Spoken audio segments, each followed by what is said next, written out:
we're back with the Cannabis Corner, and this is our 20th episode right here on Radio Tacoma, and we're really happy to be here. And last week we introduced our co-host, Uncle Dig, and he is here with us today, broadcasting live from somewhere in Oregon. How's it going today, Dig? It's going great, Lucas. How are you? Man, I'm doing pretty good. I tell you what, I kind of had to get in and focus a little bit. Some craziness going on out there right now with the politics in the country. Oh yeah, it's nuts, and no one's really even talking about policy at this point. They're not mentioning drug policy. They're not talking about cannabis. They're not talking about fiscal policy. They're really just arguing about nothing. Yeah, and last week we talked about states that are pushing forward with cannabis policy reform, and that is a really good thing. But as far as what's going on the federal level, we don't have any leadership from our federal officials. Biden and Harris have said something about decriminalizing cannabis, and that's a good thing. The president has always kind of hinted that he might legalize cannabis, and he came out, sort of seemed like he was friendly to medical cannabis at the beginning of his term, but we haven't really heard much from the president more about cannabis. And going forward, it's just kind of we're just kind of floating out there with no captain at the helm. Well, and honestly, Trump had an excellent opportunity to kind of consolidate some leftist support when he was leading that criminal reform stuff with the Kardashians of all people. Yeah. But he could have wrapped up marijuana legalization, and then he could have actually flanked the left from the left, and he could have offered someone something, but he hasn't done that. Instead, he came out against cannabis by his actions. The judges he puts into place and Jeff Sessions and his Justice Department have not been cannabis friendly. And popular outcry is the only thing that stopped him from ramping up enforcement, in my opinion. We're going to talk about our first news story, which is the D.C. Democrats not voting on cannabis legalization like they planned on. If you saw around Facebook and social media, they had a lot of hoopla about there was going to be a debate on decriminalizing or legalizing cannabis, and it just didn't happen. And it's kind of strange because they had 113 sponsors on this bill, Dig. Yeah, and it looked like we had a lot of popular support, at least from the Democratic side. The Republicans were probably going to vote against it. But here's where the Democrats wussed out.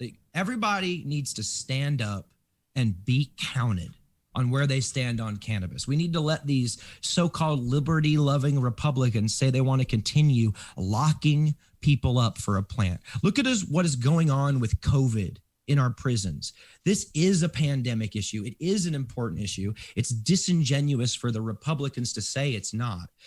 These are all victims of political violence on behalf of the puritanical zealots of American sobriety, and they're being locked up, and some of them are dying for cannabis, which is so horrible. I don't even know what to say. Yeah, and they say they're going to delay the vote until after the election. So the name of the bill is the MORE Act, and this bill would legalize cannabis on a federal level by taking it off the Schedule 1 narcotic list. So I don't know, maybe they'll put it as a Schedule 2 narcotic, which I wish they would just take it off the schedule altogether. I kind of thought they would take it off the schedule list altogether, which guess what, folks? That means for the small amount of time they don't regulate it, it would become a tomato and you could grow it. But, subject to your state laws, of course. And that'll be another interesting fight if states want to keep cannabis banned while the federal government legalizes it. Yeah, that will be interesting if they did actually legalize it. And it seems to be they might vote it on in December, and I'm not sure. I'm trying to figure out the reasoning behind putting it in that time period. Usually they try to put stuff in that period between the election and the inauguration in January. That's kind of stuff they want to kind of hide and push away. It seems like they would want to get out in the forefront and be like, hey, look, everybody, we legalize cannabis. So let's go ahead and look at our next article, which is out of Psychology Today, and it's an article called Marijuana, the Risk and Benefits. And Dig, you took a close look at this article. What are some things that jump out at you about this article? One of the first thing that jumped out at me is that he asserted that cannabis indica has a high CBD concentration with low THC concentration, and that sativas were opposite. And that's, first of all, that's not true. some indica dominant varieties do have a lot of them have high THC concentration. All cannabis is capable of expressing high THC concentration. Also, low THC and low CBD concentration aren't mutually exclusive. We can see that in certain strains like Canatonic, where there's a 1-to-1 CBD and THC ratio. So that was false information he put up.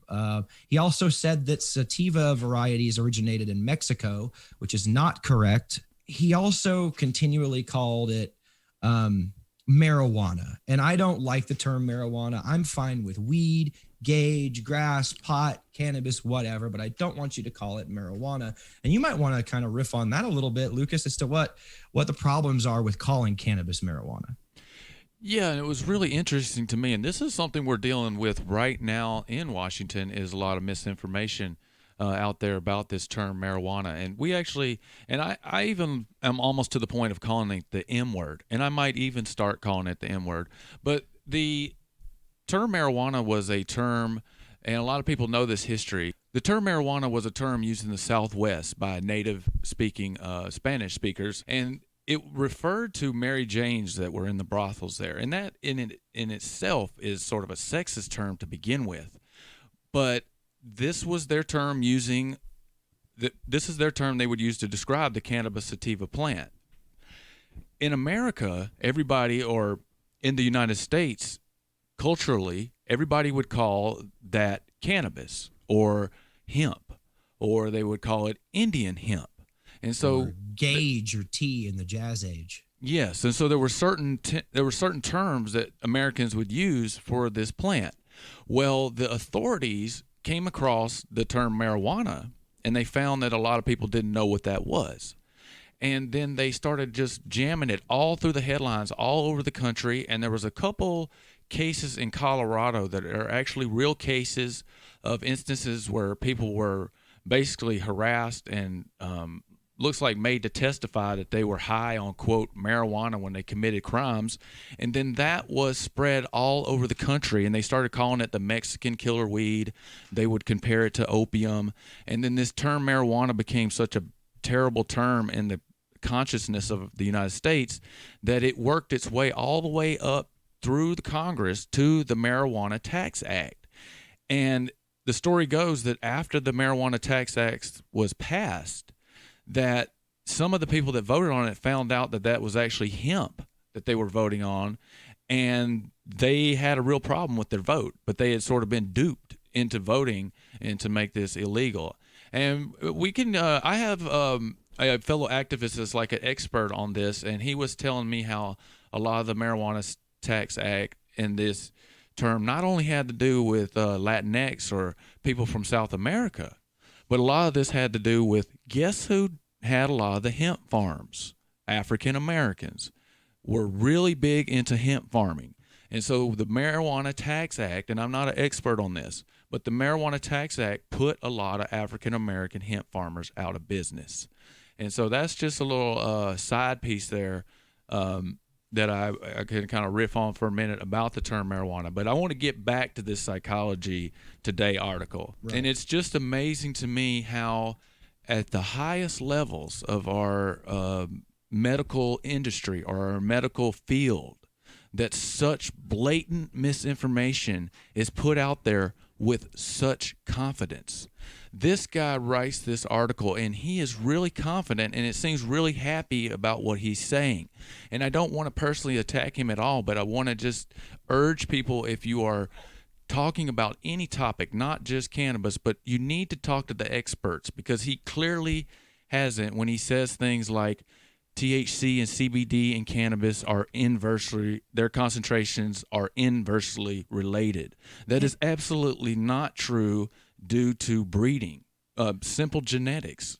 That is not true. You have 1-to-1, you have 2-to-1, you have 3-to-1, you have 1.5 to 2. I mean, you just don't know really. Even 20-to-1 expressions and really cool strains like some of the old Harley Sue cuts and stuff. But here's the other thing that people need to realize. He is quoting good scholarship in this article. And when I say good scholarship, I mean approved. scholarship, Yes. articles from scientific journals that have junk science. Here's what happened. Back in the 70s, 80s, and continuing on today, the DEA financed certain studies to say that cannabis was bad. They're still doing it, and they have flawed methodologies. Here's a few of the different flawed methodologies they used. One of them is they use people who smoke cannabis to see what the health effects of smoking cannabis are, who are also comorbid tobacco smokers, which means these people smoke cigarettes and cannabis, and then they'll turn around and say that the cardiovascular effects are primarily from cannabis. When we look at people who smoke cigarettes and cannabis, they actually smoke more cigarettes than they do cannabis. Another problematic methodology is they'll use really, really low quality cannabis for the experiment. So, they get all of this cannabis from one farm back east, the one federally approved place to grow cannabis. And I can't remember if it's in Mississippi. It's in one of the southern states. It is Mississippi. Okay. It's Mississippi. And they grow absolute garbage. And they won't let us experiment with any of these new strains until the federal blocks on cannabis experimentations are done. Now, I will say internationally, some studies are good. Like Israel has done a lot of good studies on cannabis, funny enough. So have the Netherlands and some other places in Europe. But American cannabis science is very behind, especially as far as how good we are at cultivating the plant. It is, and the DEA really keeps the research down on this. And matter of fact, this kind of we'll pull this right back to Washington. I was just looking at how to get a research license here in Washington. You would not believe the regulations you have to do to get a research license. And this is, and then up on the federal level, it is even worse. So they kind of have it locked down, and then they say, oh, well, there's no research to prove any of this. But the author who wrote the Psychology Today article, his things that he's missing are real simple things that he could just talk to a person that has a cannabis farm and get corrected. He is relying on a lot of studies out there, but that's sort of typical scientific writing that they do. I'm more disturbed about just the little things that he just glosses over and says that are real, but they cloud the whole conversation. Oh yeah, because this will be given to psychology students. I mean, when I was in college, they used to bring in articles from some of this place. In fact, they brought in articles from Psychology Today, and so this will be taught to young people, and it's incorrect, and that's really unfortunate. So next up, we're going to talk about a story out of Missouri. And last week we talked about Arkansas and how they were selling so much cannabis there. And now in Missouri, something a little different is going on, but this is more related to jobs. They're in a county called Carrollton, Missouri. They are really throwing in big on this cannabis boom going on in Missouri. They legalized medical cannabis in 2018, and now they're really starting to get the stores up, and they have to grow all the cannabis, and that's all getting going. And this one particular county is just throwing in big with the cannabis plant, and they even say in the article, hey, we're conservative, but we're all about jobs. Yeah, and that's something that we've definitely, especially been seeing during COVID, is that a lot of the jobs that a lot of the industries that continue to grow are cannabis. So a lot of the jobs that are there when the economy is experiencing a downturn are cannabis jobs, and they're good paying jobs. It requires a certain amount of skill, so you're learning a trade. It's a very good job. I think that it's good that they're throwing their resources behind investing in this, especially if the rest of the state is a little bit behind. They'll have an edge on the whole industry. But I will say that something the article mentioned that kind of bothered me is that basically it says that people in Missouri, since this legislation has been passed, have been without access to legal medical cannabis while waiting for their infrastructure to be approved. All these grow ops building and stuff. If they had home grow, people could have had their first legal medicine in as little as 4 months, indoor grow, and maybe quicker with autoflowers. I don't know much about autoflowers, but I hear they can finish in as little as 3 months. Yeah, and this goes along with a trend that's going on in medical cannabis that was unheard of until recently, which is now not only we have recreational states, by the way, there's only two, Illinois and Washington, that don't have adult use home grows. Now they're starting to pass full plant medical cannabis laws, not CBD only, but full Yes. plant medical cannabis laws with no home grows, which if you go back to the original medical cannabis movement and this whole thing, it kind of defeats the purpose. It's always about increasing access for the least amount of price to the patient. Medical cannabis is about freeing people from the medical industry. I liked that you said that, the medical industry, because that's what it is. They sell pills to people and they get them addicted, and then they blame the company. They don't take personal responsibility. Doctors drove the opioid epidemic. They wrote the prescriptions. So honestly, and I don't want to be anti-medical establishment, but for everyday stuff, cannabis can be very helpful. And you don't need painkillers from your doctor when you can grow cannabis at home. And it's helpful for other conditions that they're prescribing very dangerous medications for, medications that are far more dangerous than cannabis. Next up on our articles, we're going to move over to California, and we're going to talk about social equity real quick in cannabis. And I'm going to just define what social equity in cannabis means to me, or kind of the general term is. And this is just the acknowledgement that the war on drugs adversely affected people of color more than other parts of our society. And therefore, the cannabis industry should be giving back to those people and to sort of lift folks up from the bottom, because the system and the government has been beating them down so long over these drug laws. And we do have proof of this. Nixon's aide told Harper Magazine in the 1980s that the war on drugs was all about arresting hippies and black people. And that has been proven. And so it's a really great movement going on right now in the cannabis sector, which is social equity. And in my opinion, we need social equity all across our society, not just the cannabis industry. But it's great that cannabis industry has embraced this. However, there are some issues. But if we focus in on this California grant program, what they are doing is they are taking cannabis tax money and they are directly paying it to nonprofits to help communities of color work on their communities. What do you think about this, Dig? It really seems to be a good thing, but I know you were telling me earlier there's some concerns that you saw. Well, I like the idea of taking money and investing it in social equity, although I believe that should be done on an individual or family level. I have some real problems with the way nonprofits move money around and how much they pay their administrators.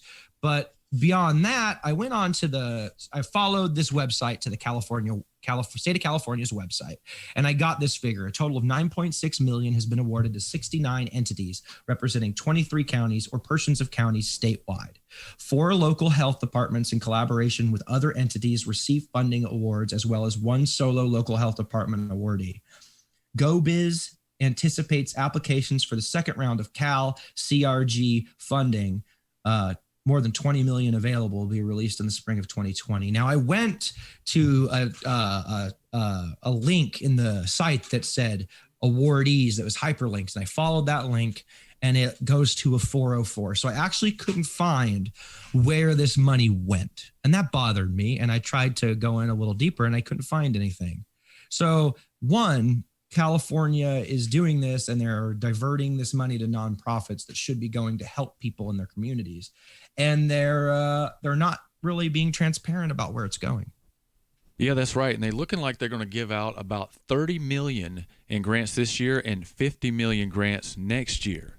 And there's really a couple different ways that social equity is going on right now in the cannabis industry. One is this way, giving out grants to nonprofit.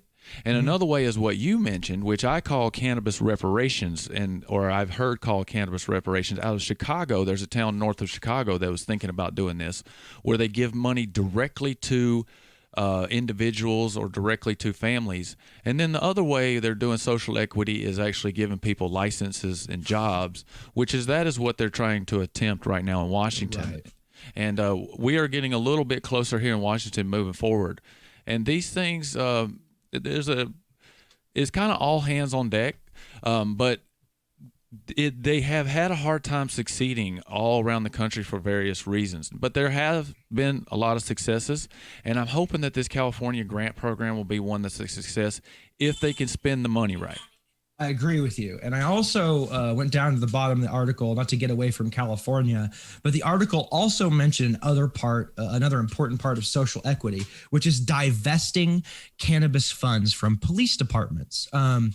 And a couple of places did this. A new budget proposal released in King County, Washington this week would shift $4.6 million in cannabis tax revenue away from the sheriff's department and instead use the funds to vacate prior convictions for cannabis, among other programs. In June, the Portland City Council approved an amendment to a proposed budget that would divest cannabis funds from the city's police department. This is good. See, the police shouldn't profit off the people that they have been abusing and stealing from all these years. We should push to divest all cannabis taxes from police departments for the next few generations at the minimum. Police have been abusing people in the cannabis scene for a long time. They shouldn't receive our money, period.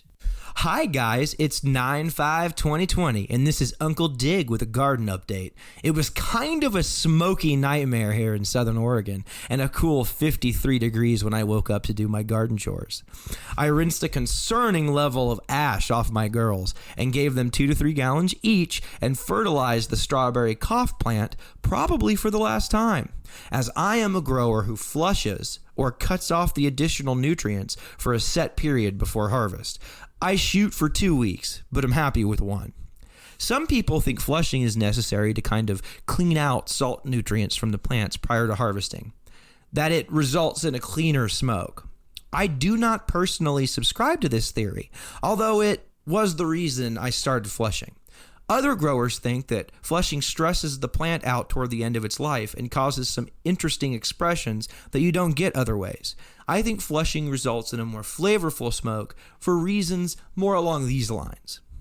Others think that flushing is pure humbug and feed their plants additional nutrients through to the end of harvest. There are some good arguments for this, such as not wanting to rob the plant of nutrients to produce essential oils during the critical last few weeks of flower. I would say that the best way to figure out what works best for you is to experiment. Grow 3 identical clones next to each other. Flush one for 1 week's time, another for 2 weeks' time, and feed your control up to the day of harvest. Then you can decide what works best for you. There are also organic ways to grow without additional inputs that I haven't been inclined to try. Last week, I told you about BT spray for caterpillars. You should spray this twice during the vegetative stage if possible. Ideally, we don't want to spray anything on the colas if we can help it. Apparently, BT is a systemic or inoculant that you don't have to apply more than once or twice a grow cycle because it stays on or inside the plant once it has been applied, much like mycorrhizal fungi and the root zone, something we can talk about in a later episode. I cleaned my garage in preparation for harvest this week. Next week, we can talk about prepping your drying and storage spaces for harvest. Well, that's it for my garden update. Thanks, Lucas. Let's overgrow the world. All right. I really like that Uncle Dig's garden report there. I wanted to talk a little bit about what you were talking about on how the different opinions are so far apart when it comes to these flushes, and how we haven't really been able to put a finger down on what is really the proper way to do this. Now, I agree with you that we do the flush because we want to increase the terpene content and increase the resin production of the plant by reducing nitrogen. And I came across that on some various studies and some things I've read, and it really makes sense to me. And from my experience, it works. The plants that I've always watered right up until the end, they don't seem to get that funky smell like some of the other ones. Yeah, and I think a little bit of stress is always good for a plant for it to express its best genetic potential. But cannabis has been a legally cultivated plant for a long time. Different methodologies become popular with different growers, and frankly, different methodologies work better in different environments. Indoors, when the plant isn't supported by soil but a growing medium, flushing can be really dangerous because you're completely removing nutrients as opposed to not adding anything additional. I'm a soil grower, so even if I don't add any chemical nutrients, I am still getting a little bit just from the soil the plant's in. Whereas if you're growing hydroponically or some of these other ways, you need nutrients present in your water at all times, or the plants will fade very fast. Yeah, with hydroponics, you would definitely not want to do a 2-week flush. I think about a week flush on a hydroponic system. A lot of people do 10-day flushes on the dirt or soil, and 2 weeks. I think it's good sometimes. Now, here in Washington, because of our rain situation, I know a lot of times outdoors, people might even do up to, I don't want to say a month, but it's longer than 2 weeks just because you can't be watering your plants a lot through September, sometimes because of so much rain. And then all the rain, the more water you have out there, the more mold you're going to get and the more problems you're going to have with pathogens. Right. Whereas in my area right now, it's September 30th and it's going to be 95 degrees out. And I went out and rinsed my plants off because I saw some aphids the other day and watered each one 2 to 3 gallons because it's going to be 95 degrees. So different environments do dictate your behavior when it comes to the plant. And so if you live in a really hot, dry area, you're going to be watering pretty much up until the day before harvest. Whereas if you live in a very moist climate like Washington State or the northern part of Oregon, it's going to start raining and it's not going to stop. And you do not need to add any excess moisture. There's plenty already, like you said. But I will say that the old school growers, the older people that grow, I will say seem to advocate pushing nitrogen longer. But they also tend to like to take the plant later too.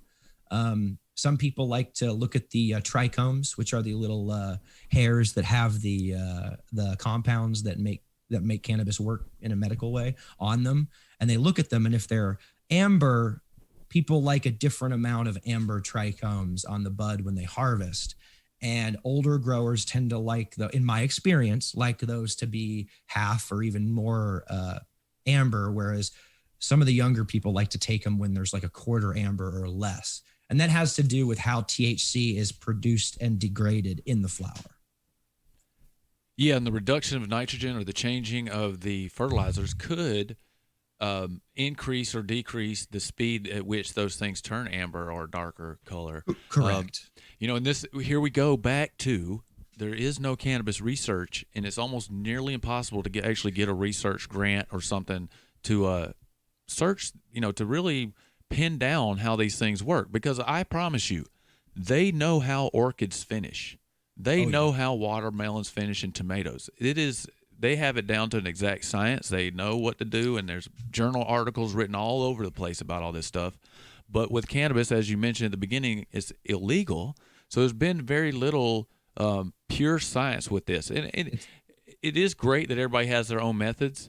But, if you're like me, I really want to know what's going to work the best and then stick with that. Because if you're going to be doing it wrong, then what's the point of doing it? Well, and I think that's why we've been lucky that in a lot of ways, cannabis is such a forgiving plant to cultivate. So the final segment of our show each week is our It's a Bust segment. And this is where we look at someone who was arrested or busted throughout the country or maybe around the world. We've looked at some cases around the world as well. And this week we're going to look at the Minnesota Timberwolves guard, Malik Beasley, was arrested for cannabis at his home in a little suburb near where he lives, and he also got charged with gun possession. And this is a real interesting case, and we can talk about, I want to mention that Washington State has a cannabis registry, and this is one of the big concerns of medical cannabis patients out there of putting themselves on the registry, because once you put a gun and cannabis together, then it increases the penalties. You can get possession of a controlled substance with the possession of a firearm, which can get you in really big trouble. So these things are some of the reasons why people don't register for medical cannabis or even get medical cannabis cards, because it's kind of well known out there, at least here on the West Coast, that owning a gun and having cannabis around can be problematic. Yeah, and it doesn't have to be. But this is why we need to change the laws so we're not focused on the whims of law enforcement. Because right now, most of the time, if you get in trouble for, let's say, being outside your plant count, right, in a state like Oregon, like let's say you have 9 plants when you're only supposed to have 8 or some stuff, and the sheriff comes and says you have to cut that down, and he noticed you have a rifle. If you bought the rifle legally, he might not cause you trouble. But in Washington State, in the city, if you have your 9 mil next to your home grow, they are going to nail you to the wall because all of a sudden you have an illegal cannabis plant. And because you have a cannabis plant, that firearm is now a federally illegal firearm because you have it and you're producing drugs, or you have drugs. So when you have a firearm and you're all legal, you're all legal. But the minute you put drugs in the same space as that firearm, you don't have any Second Amendment rights. And right now, because of the way the law is written, cannabis is the same as meth. Or actually, cannabis is worse than meth federally. Yes, because methamphetamine is a Schedule II narcotic, which means the government says it has potential for research. But it looks like here, Mr. Beasley, they came to his house looking for something to do with a gun, and then they found the marijuana. Yeah, and which would have just made his gun charges worse. It sounded like a neighbor accused him of brandishing a weapon, and they called the police on him, and this is what resulted. So we definitely need to get those laws changed, and then that would let a lot of medical cannabis patients and people who use cannabis maybe come out of the shadows a little more, because people do like their Second Amendment in the United States, if you have not noticed. So that's our show for this week, and I'm so glad everybody tuned in. If you would like to get in touch with me, you can contact me at lucasbarfield@gmail.com if you have a question about the show, and you have an email too, Uncle Dig. Yeah, my email is uncledig4@gmail.com, but I don't check it much. You might want to try to hit me up on Instagram at Uncle Dig Doug. All right, thanks. See everybody next week.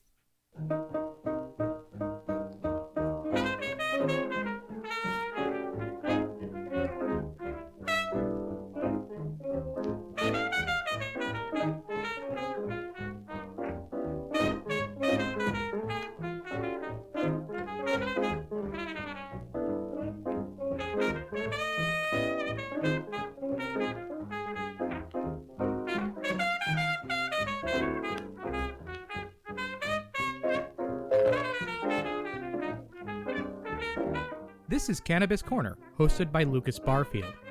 If you would like to get in contact with your host, he is on Twitter at MJIsMedicine. Your musical selection is The Happy Monster by Chubby Jackson and his orchestra, recorded on 78 in 1947. You can find this music and much more at the Great 78 Project, an archive of historical music recordings at great78.archive.org.